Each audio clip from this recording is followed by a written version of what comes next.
Moi, c'est pas la beauté, le physique, c'est la beauté intérieure, enfin le cœur qui parle.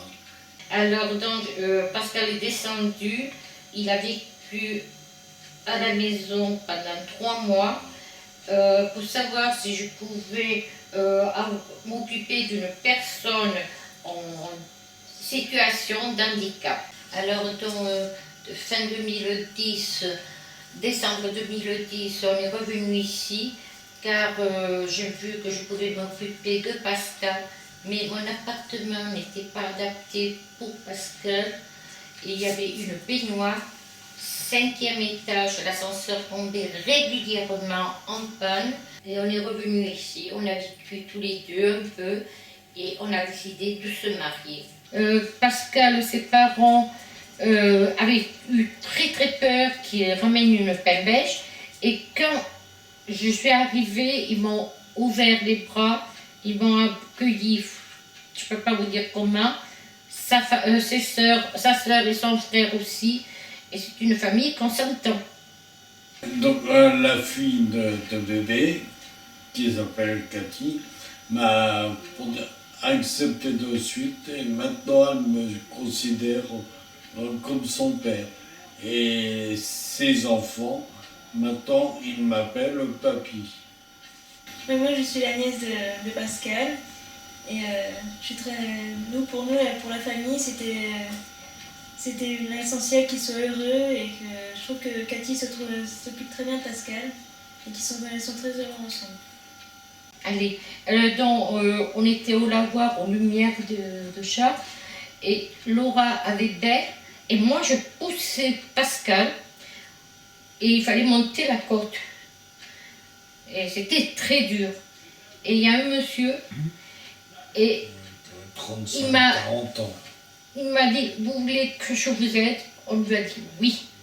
Il a pris Pascal et il me l'a monté jusqu'au plat. Il y avait quand même un sacré bout de côte encore à faire. Et ça ne l'a pas gêné qu'il soit handicapé, enfin en fauteuil.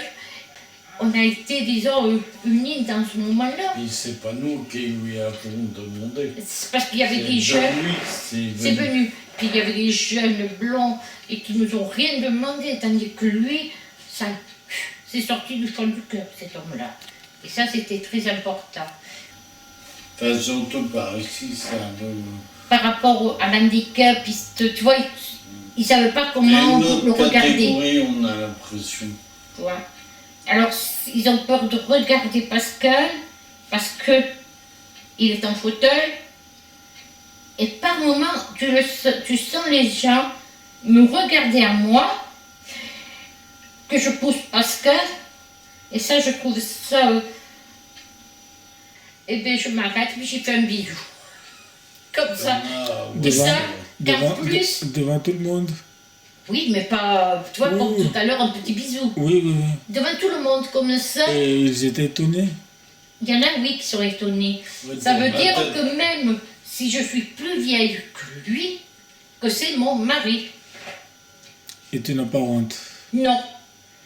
De son handicap, ni de son âge? Non. D'accord. Non, alors voilà. Et tu assumes bien? Oui, j'assume.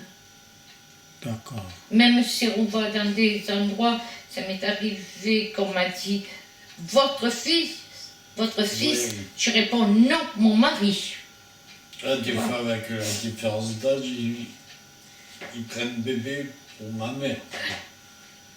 Et là, de suite, non, je suis sa femme. Et ça ne vous blesse pas? Moi, non. Parce que, enfin, ça me blesse qu'on me prenne, si tu veux, qu'on me dise « Oui, mais il est plus jeune, vous ne devriez pas être avec lui, tu vois ».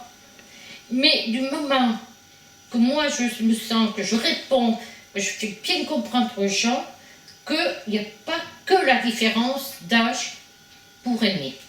Que tu vois, même quand on va enfin c'est rare, mais quand on va au restaurant, on ne nous empêche pas de nous faire des bisous, même au restaurant, on s'en fout. Mais des petits bisous comme on a fait là, tu vois. Pas le grand bisou devant tout le monde. Ah non, même pas devant Laura. Même pas pour le mariage.